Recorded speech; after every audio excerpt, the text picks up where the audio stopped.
So hello students, स्वागत है आपका सीडीपी के पीवाईक्यू की सेकंड टेस्ट सीरीज़ में। आज हम वापसी 30 क्वेश्चन सॉल्व करेंगे सीडीपी के। चलिए शुरू करते हैं। क्वेश्चन नंबर 1 है, which period marks the transition from childhood to adulthood.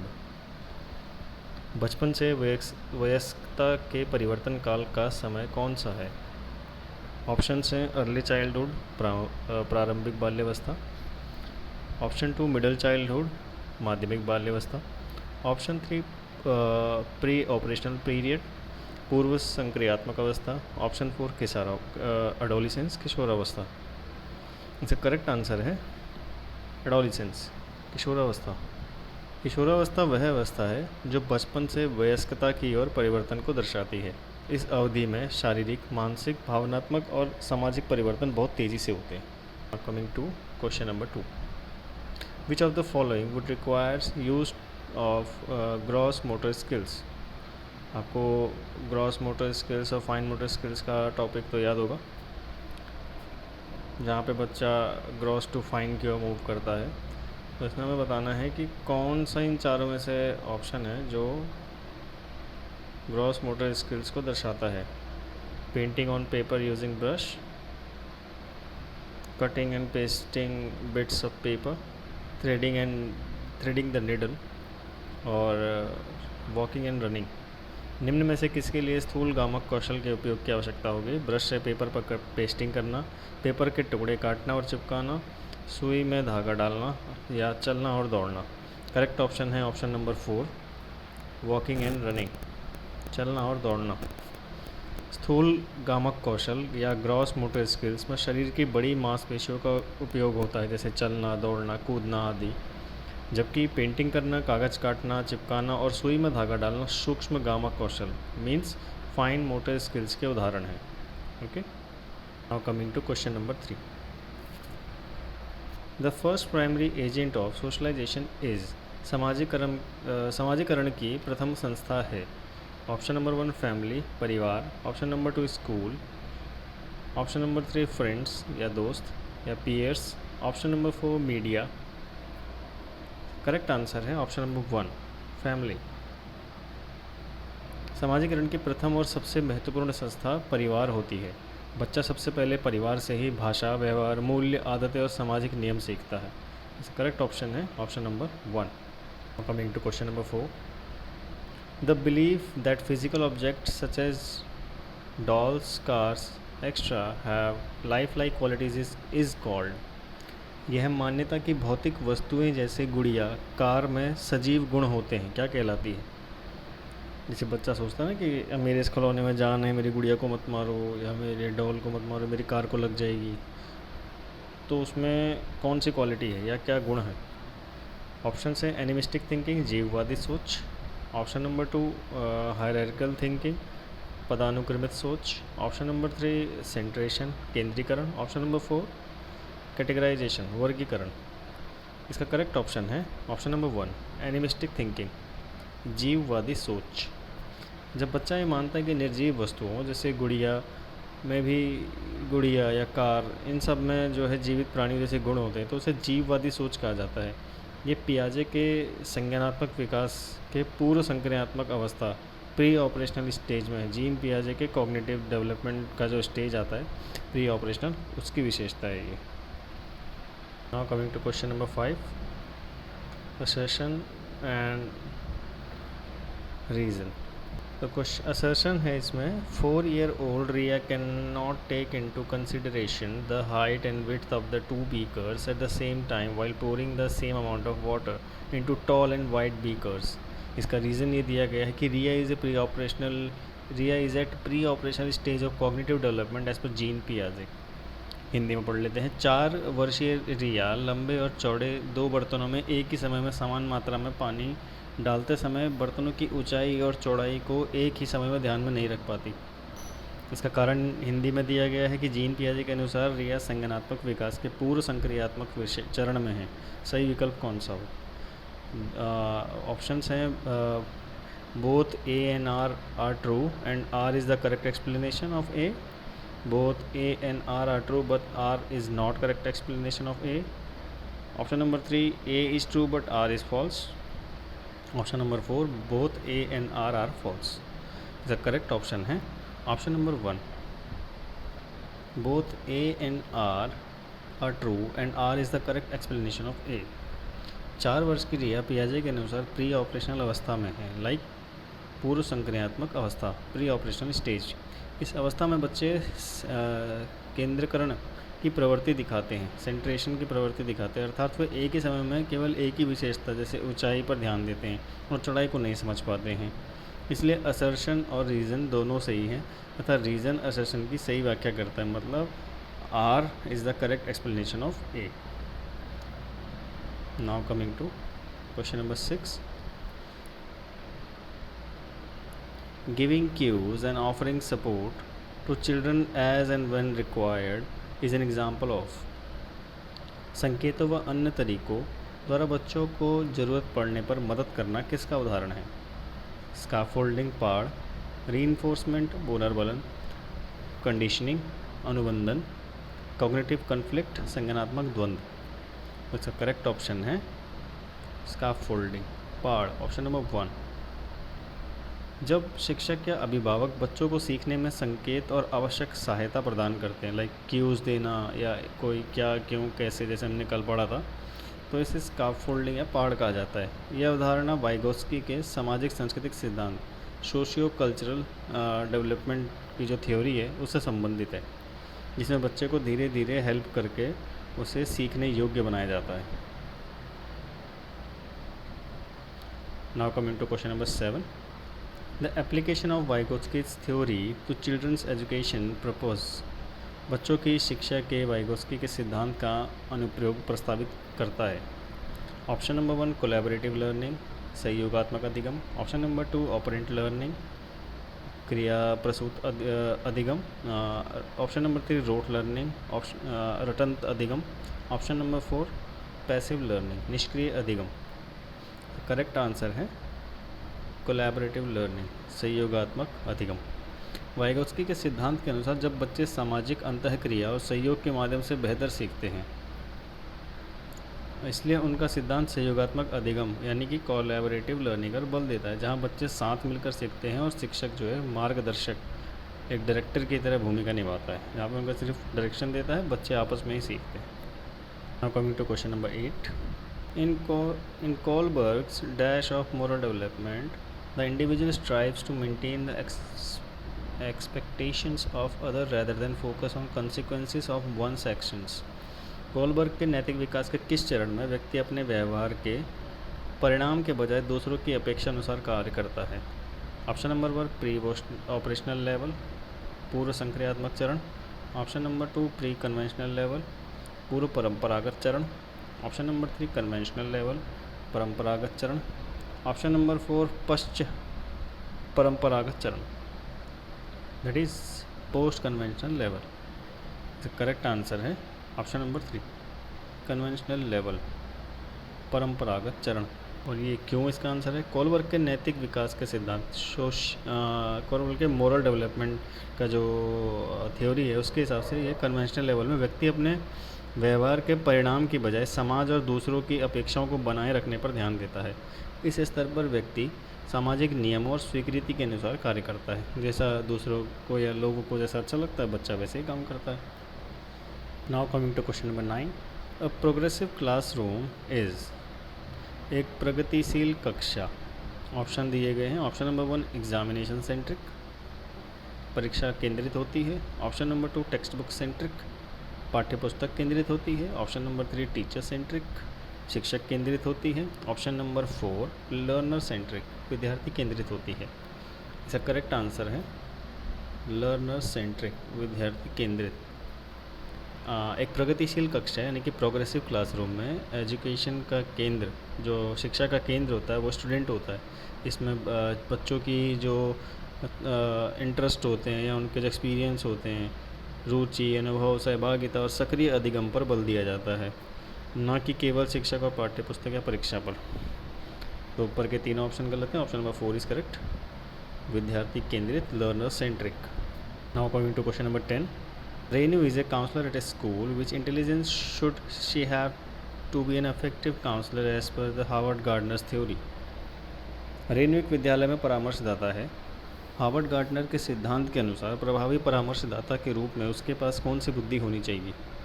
Option number 1 linguistic भाषाई, ऑप्शन नंबर 2 स्पेटियल स्थानिक, ऑप्शन नंबर 3 पारस्परिक अंतर्वैयक्तिक इंटरपर्सनल, ऑप्शन नंबर 4 इंट्रापर्सनल अंतःवैयक्तिक। इसका करेक्ट आंसर है ऑप्शन नंबर 3 इंटरपर्सनल पारस्परिक अंतःवैयक्तिक। हार्वर्ड गार्डनर के बहुबुद्धि सिद्धांत के अनुसार एक प्रभावी परामर्शदाता या काउंसलर में इंटरपर्सनल इंटेलिजेंस होनी चाहिए, क्योंकि इसमें दूसरों की भावना, विचार और व्यवहार को समझने तथा उनसे अच्छे संबंध बनाने की क्षमता होती है। Correct option is option number 3 interpersonal. Coming to question number 11. According to NEP 2020, which language should a teacher use for interacting with primary school children during the teaching learning process? राष्ट्रीय शिक्षा नीति 2020 के अनुसार एक शिक्षक को शिक्षक अधिगम प्रक्रिया के दौरान प्राइमरी स्कूल के बच्चों से संप्रेषण के लिए किस भाषा का प्रयोग करना चाहिए? Option number 1 only the region language, option number 2 only Hindi language, option number 3 only English language, option number 4 mother tongue of the children. Hindi में जान लेते हैं, केवल क्षेत्रीय भाषा का प्रयोग करना चाहिए, केवल हिंदी भाषा का प्रयोग करना चाहिए, केवल अंग्रेजी भाषा का प्रयोग करना चाहिए, केवल मातृभाषा का। हमें जो है राष्ट्रीय शिक्षा नीति 2020 के अनुसार बच्चे की मातृभाषा मदर टंग का यूज़ करके बच्चे को पढ़ाना है। राष्ट्रीय शिक्षा नीति NEP 2020 के अनुसार प्राथमिक स्तर पर बच्चों को उनकी मातृभाषा स्थानीय भाषा में शिक्षा देना अधिक प्रभावी माना गया है। इससे बच्चे अवधारणाओं को बेहतर ढंग से समझ पाते हैं और सीखना सहज बन जाता है। रेदर देन बच्चे को अलग अलग लैंग्वेज में सिखाने के, बच्चे को उसी की भाषा में समझाओ। Now coming to question number 12. 5-year-old Vaishali told her mother, I want a football like Amit. Responding to Vaishali, her mother said, only boys play football. I'll bring a small cute doll for you. The mother response illustrates. 5 साल की वैशाली ने अपनी माँ से कहा, माँ मुझे अमित की तरफ फुटबॉल चाहिए। वैशाली को जवाब देते हुए उसकी माँ ने कहा, फुटबॉल से तो केवल लड़के खेलते हैं, मैं तुम्हारे लिए एक छोटी सी प्यारी गुड़िया लाऊंगी। माँ का जवाब क्या दिखाता है? ऑप्शन जान लेते हैं। जेंडर और फ्लेक्सिबिलिटी, जेंडर भूमि में लचीलापन, ऑप्शन नंबर 2 जेंडर इक्विटी लिंग समता, ऑप्शन नंबर 3 जेंडर स्टीरियोटाइपिंग लिंग रूढ़िबद्धता, ऑप्शन नंबर 4 जेंडर रेलिवेंस लिंग प्रासंगिकता। यह करेक्ट आंसर है ऑप्शन नंबर 3 जेंडर स्टीरियोटाइपिंग लिंग रूढ़िबद्धता। माँ का यह कहना कि फुटबॉल तो केवल लड़के खेलते हैं, लड़कों और लड़कियों के लिए तय भूमिका और धारणाओं को दर्शाता है।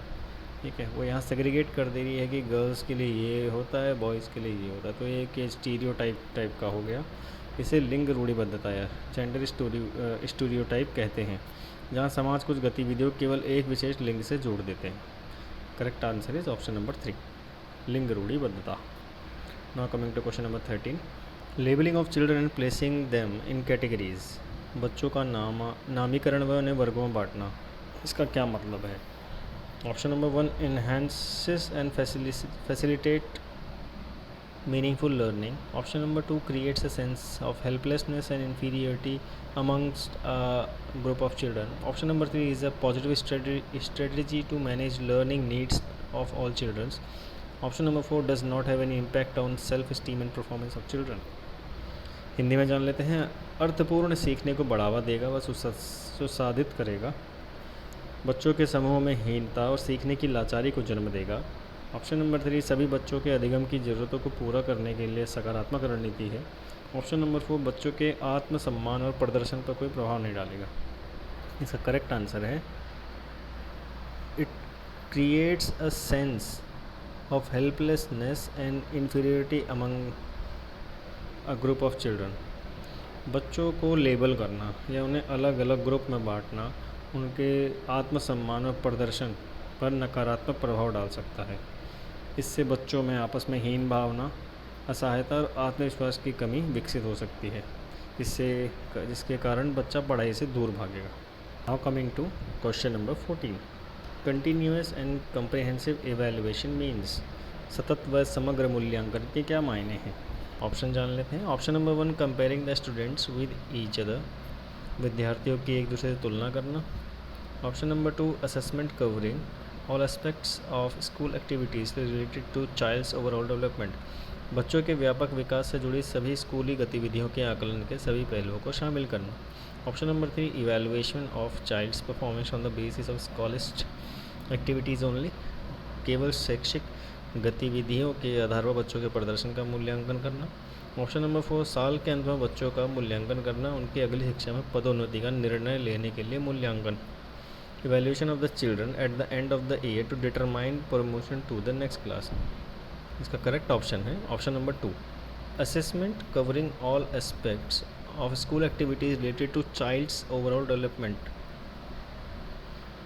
सतत एवं समग्र मूल्यांकन CCE continuous and comprehensive evaluation का उद्देश्य बच्चे के संपूर्ण विकास का मूल्यांकन करना है। इसमें केवल शैक्षिक उपलब्धियां ही नहीं बल्कि सह शैक्षिक गतिविधियां, व्यवहार कौशल और अन्य विकासात्मक पहलू भी होते हैं। जैसे कि पहले ऑप्शन में दिया है कि एक दूसरे में आपस में कंपेयर करना, ये भी मूल्यांकन सही मायने नहीं है, ठीक है। और केवल शिक्षक सिर्फ बच्चा पढ़ाई में कैसे उसके आधार पर बच्चे का प्रदर्शन जानना, वो भी अच्छा नहीं है। या पूरे साल के अंत में बच्चे का मूल्यांकन करना, वो भी नहीं है। तो इसमें coming to question number 50, effective teachers often use probing questions during the course of teaching learning a process in the classroom. This would enable the teachers to undertake. प्रभावी शिक्षक कक्षा में शिक्षण अधिगम की प्रक्रिया में अक्सर जांच करने वाले प्रश्नों का प्रयोग करते हैं। इसमें शिक्षक को किस प्रकार का मूल्यांकन करने में मदद मिलेगी? ऑप्शन जान लेते हैं। सबमिटिव असेसमेंट, योगात्मक मूल्यांकन। ऑप्शन नंबर 2, फॉर्मेटिव असेसमेंट, रचनात्मक मूल्यांकन।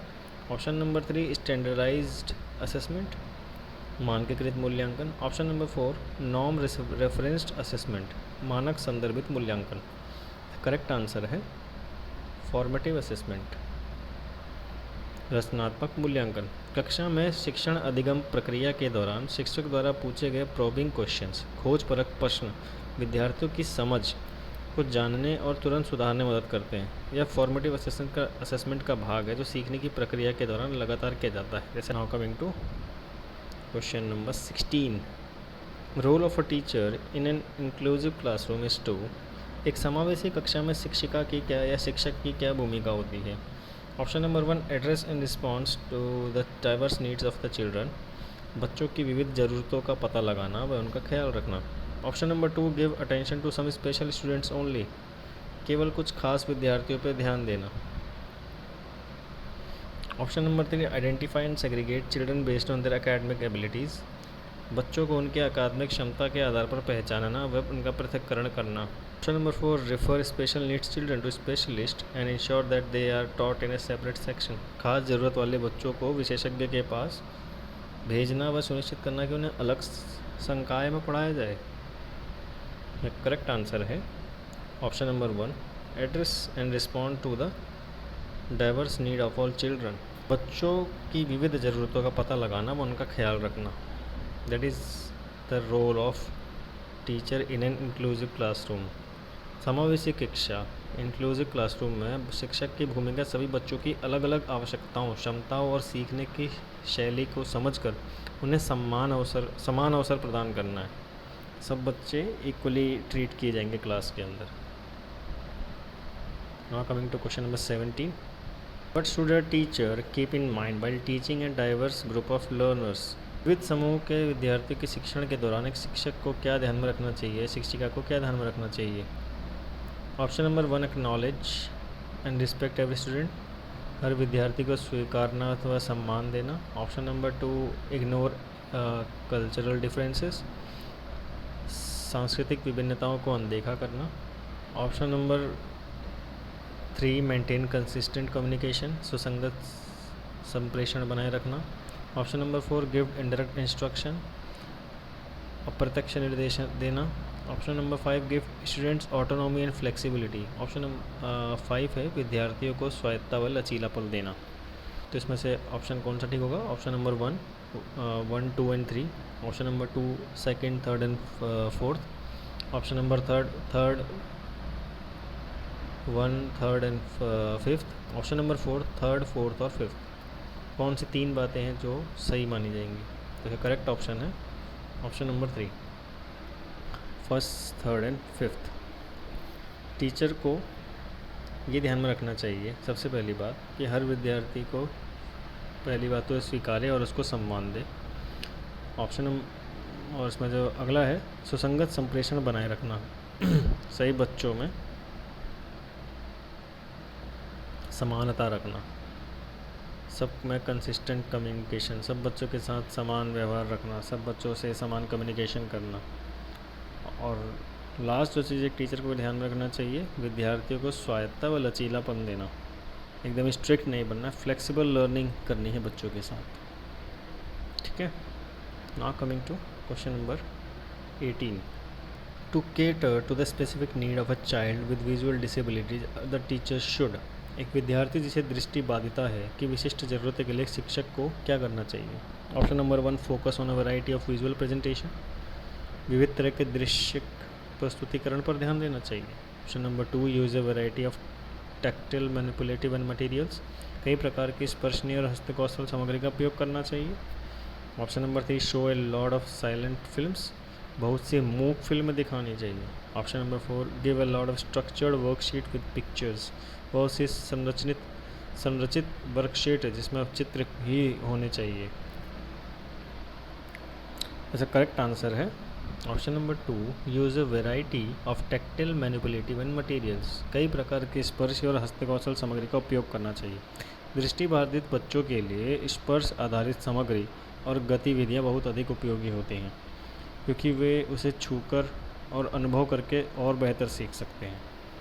Now coming to question number 19। Difficulties in social interaction और verbal communication is a typical characteristic of. सामाजिक अंतःक्रिया और मौखिक संप्रेषण में चुनौती किसका विशिष्ट अभिलक्षण है? फर्स्ट इज ऑटिज्म, स्वलीनता। Second, attention deficit hyper activity disorder, अवधान न्यूनता अतिक्रियाशीलता विकार। ऑप्शन नंबर 3, डिसलेक्सिया, पठन वैकल्य। ऑप्शन नंबर 4, डिस्कैलकुलिया, गुणज वैकल्य। इसका करेक्ट आंसर है ऑप्शन नंबर 1, स्वलीनता या ऑटिज्म। ऑटिज्म से ग्रसित जो बच्चे होते हैं उनमें सामान्यतः सामाजिक अंतःक्रिया में कठिनाई करने में प्रॉब्लम आती है उन्हें, और दूसरा मौखिक या भाषाई संप्रेषण वर्बल कम्युनिकेशन में भी समस्या देखी जाती है। करेक्ट आंसर है ऑप्शन नंबर 1, स्वलीनता या autism. Now coming to question number 20। Teacher gives clay of different colors to the children and ask them to make whatever comes to their mind from that clay. Through this, she wants to promote dash in children. शिक्षक बच्चों को विभिन्न रंगों वाली चिकनी मिट्टी देकर कहती है कि उनके मन में जो आता है वह बनाएं। इसके माध्यम से बच्चों में डैश को बढ़ावा देना चाहती है। ऑप्शन नंबर 1, क्रिएटिविटी, सृजनात्मकता। ऑप्शन नंबर 2, रोट मेमोराइजेशन, रटना। ऑप्शन नंबर 3, असहयोग, non cooperation. Option number 4, indiscipline, अनुशासनहीनता। करेक्ट आंसर है ऑप्शन नंबर 1, सृजनात्मकता, क्रिएटिविटी। बच्चों को अपनी कल्पना के अनुसार मिट्टी से कुछ भी बनाने के लिए कहना उनकी रचनात्मक सोच और कल्पना शक्ति को बढ़ावा देता है। तो करेक्ट आंसर है ऑप्शन नंबर 1, सृजनात्मकता, creativity. Now coming to question number 21। The early primary years of childhood should focus on the development of. बचपन के प्रारंभिक सालों में किसके विकास पर ध्यान केंद्रित करना चाहिए? ऑप्शन नंबर 1, फिजिकल स्किल्स, शारीरिक कौशल। ऑप्शन नंबर 2, सोशल स्किल्स, सामाजिक कौशल। ऑप्शन नंबर 3, कोग्निटिव कैपेबिलिटीज़, संज्ञानात्मक कौशल। ऑप्शन नंबर 4, इमोशनल स्किल्स, संवेगात्मक कौशल। ऑप्शन नंबर 5, एब्स्ट्रैक्ट रीजनिंग, अमूर्त तर्क। इसका करेक्ट ऑप्शन है option number 3, first, second, third और फोर्थ। बच्चे के प्रारंभिक वर्षों में बच्चे के समग्र विकास पर ध्यान दिया जाता है जिसमें शारीरिक विकास, सामाजिक विकास, संज्ञानात्मक विकास और संवेगात्मक विकास। PCSA, physical, cognitive, social and emotional, इन चारों पहलुओं पे ध्यान दिया जाता है और ये चारों ही साथ चलते हैं, चारों ही साथ में डेवलप होते हैं। अमूर्त तर्क या एब्स्ट्रैक्ट रीजनिंग का विकास बाद की अवस्थाओं में अधिक होता है, इसलिए इसे प्रारंभिक वर्षों में फोकस ही नहीं माना जाता। ठीक है, इसलिए option number 3, first, second, third and fourth is correct. Now coming to question number 22. In a constructivist classroom, meaningful learning. रचनावादी कक्षा में अर्थपूर्ण सीखना क्या है? Option number 1 refers to the storage and retrieval of information. जानकारी के भंडारण व उपायोजन से होता है. Option number 2 is the process of discovery through exploration and interaction. अन्वेषण व अंतःक्रिया के द्वारा खोज की प्रक्रिया है. Option number 3 occurs through the use of rewards and punishments. इनाम व सज़ा के प्रयोग से होता है. Option number 4 takes place through repeated practice and drill. बारंबार वेदन तथा अभ्यास से होता है. करेक्ट आंसर है option number 2 is the process of discovery through exploration and interaction. अन्वेषण व अंतःक्रिया के द्वारा खोज की प्रक्रिया है. रचनावादी कक्षा में अर्थपूर्ण सीखना अन्वेषण व अंतःक्रिया के द्वारा खोज की प्रक्रिया है. रचनावादी या कंस्ट्रक्टिविस्ट शिक्षण में या उस टीचिंग मेथड में विद्यार्थी स्वयं अनुभव, खोज, चर्चा व अंतःक्रिया के माध्यम से ज्ञान का निर्माण करता है. बच्चा खुद सीखता है. कंस्ट्रक्टिविस्ट खुद बनाता है अपने जो भी अनुभव है, अपनी खोज, अपनी चर्चाएं खुद ही करता है. वो इसे अधिगम अर्थपूर्ण बनता है. लर्निंग मीनिंगफुल बन जाती है इससे. ठीक है, option number 2 is correct. Now coming to question number 23. A teacher begins to work together by giving cues and prompts for the student who is unable to understand a concept. This process is called to as. एक शिक्षिका एक बच्ची को जो एक अवधारणा को समझने में असमर्थ है के साथ मिलकर काम करती है, उसे इशारे देते हुए. यह प्रक्रिया क्या कहलाती है? अभी हमने थोड़ी देर पहले सेम क्वेश्चन किया था. फर्स्ट स्कैफोल्डिंग, पाड़. Option number 2 teacher centred pedagogy, शिक्षक केंद्रित शिक्षा शास्त्र. ऑप्शन नंबर 3 मेंटेनेंस रिहर्सल, अनुरक्षण पूर्वाभ्यास. ऑप्शन नंबर 4 डायरेक्टेड इंस्ट्रक्शन, प्रत्यक्ष निर्देश. द करेक्ट ऑप्शन है स्कैफोल्डिंग, पाड़. जब शिक्षक किसी विद्यार्थी को किसी अवधारणा को समझाने के लिए धीरे धीरे संकेत, सहायता और मार्गदर्शन करता है तो उसे स्कैफोल्डिंग या मचान या पाड़ कहा जाता है. यह वाइगोत्स्की की जोन ऑफ प्रॉक्सिमल डेवलपमेंट के सिद्धांत से संबंधित है. ZPD और MKO and scaffolding. Now coming to question number 24. Assertion and reason. Assertion है a teacher tries to include examples from an immediate environment of children to make the classroom interactive. एक शिक्षक कक्षा को संवादात्मक बनाने के लिए बच्चों के आसपास के पर्यावरण से एक उदाहरण शामिल करता है. और रीज़न है socio culture context plays an important role in learning. सामाजिक सांस्कृतिक संदर्भ की सीखने में महत्वपूर्ण भूमिका है. अब इसमें सही ऑप्शन चुनना है. ऑप्शंस हैं बोथ ए और आर. असर्शन एंड रीज़न दोनों करेक्ट हैं और आर जो है करेक्ट एक्सप्लेनेशन है ए का. ठीक है, option number 2 both A and R are true, दोनों ए और आर ट्रू हैं. और आर जो है रीज़न जो है असर्शन का एक्सप्लेनेशन करेक्ट नहीं है. ऑप्शन नंबर 3 ए ट्रू है, आर फॉल्स है. और option number 4 both A and R, दोनों ए और आर दोनों ही फॉल्स हैं. इसका करेक्ट आंसर है option number 1 both A and R is true and R is the correct explanation of A. बच्चा जो है अपने परिवेश, समाज और संस्कृति से बेहतर सीखता है, इसलिए रीज़न सेशन का एकदम प्रॉपर एक्सप्लेनेशन दे रहा है. तो इस option number 1 is correct. Now coming to question number 25. What will pose as a hindrance to a children in solving a problem? निम्न में से क्या बच्चे के समस्या समाधान में बाधा उत्पन्न करेगा? Option number 1 identifying the problem correctly, समस्या को सही से पहचानना. Option number 2 defining the problem clearly, समस्या को स्पष्टता से परिभाषित करना. Option number 3 thinking of similar problems that one has solved, पहले सुलझाई गई मिलती जुलती समस्याओं के बारे में सोचना. Option number 4 remaining fixed at using object in a conventional manner, वस्तुओं के इस्तेमाल के पारंपरिक तरीकों पर स्थिर रहना. ऑप्शन करेक्ट है इसमें option number 2 defining a problem clearly, समस्या को स्पष्टता से परिभाषित करना. किसी भी समस्या को हल करने का पहला चरण उसे सही ढंग से समझना और स्पष्ट रूप से परिभाषित करना होता है, तभी उसके समाधान के लिए उचित रणनीति बनाई जा सकती है. Okay, the correct option is option number 2 defining the problem clearly. Now coming to question number 26 again assertion and reason. Assertion है mistakes and errors made by students are indicative to of the failure of the teachers and the students.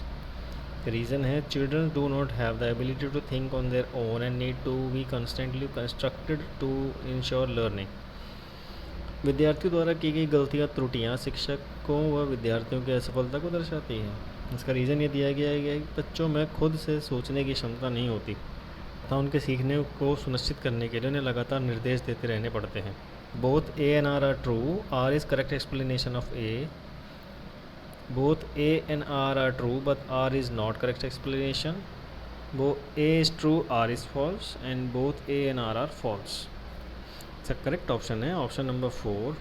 A और R दोनों ही गलत हैं। गलत इसलिए हैं कि जो शिक्षा में गलतियां सीखने का प्रक्रिया स्वाभाविक हिस्सा मानी जाती हैं। गलतियां होंगी, सबसे होंगी, और ये स्वाभाविक है। और इसका रीज़न इसलिए गलत है, बच्चे स्वयं खुद से सोचने और सीखने की क्षमता भी रखते हैं। उन्हें केवल उचित मार्गदर्शन की आवश्यकता होती है। सीखने के तो खुद भी बच्चा सीखता है, और उतनी क्षमता है उस बच्चे के अंदर, खुद से भी सीख सकता है। बस उन्हें एक डायरेक्शन चाहिए होता है सही और गलत के बीच में अंतर बताने के लिए। Correct option is option number 4, both A and R are false. Now coming to question number 27। Which of the following is not an emotion. निम्नलिखित में से कौन सा भाव नहीं है। फर्स्ट इज़ मेमोरी, स्मृति। सेकंड एंगर, क्रोध। थर्ड इज़ लव, प्यार। फोर्थ इज़ फियर, भय। इसमें करेक्ट ऑप्शन है स्मृति, memory.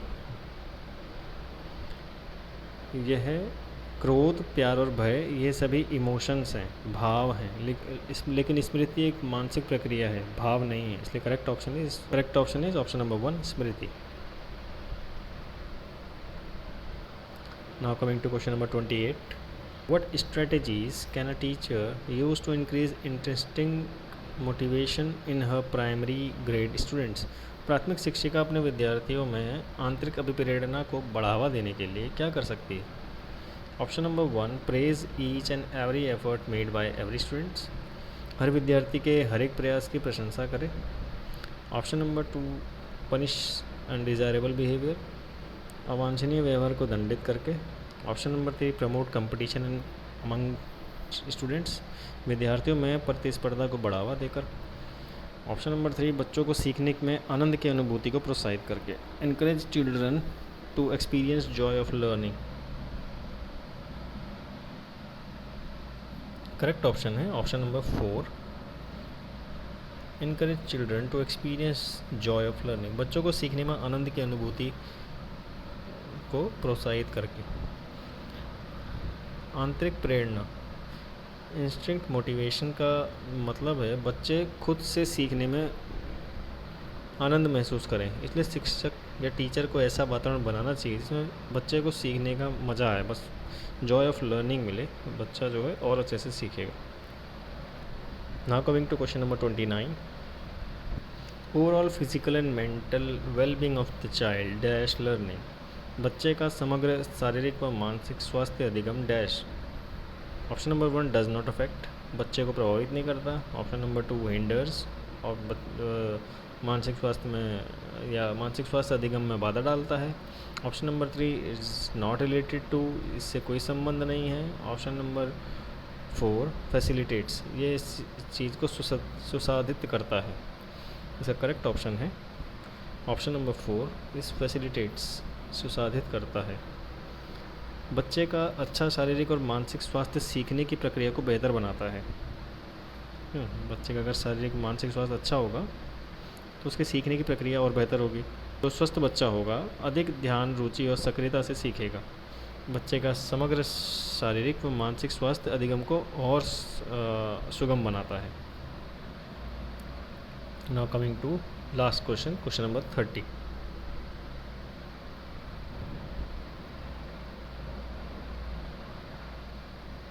Ruhi believes that she did not study properly, which is why she did not get good marks in a science test.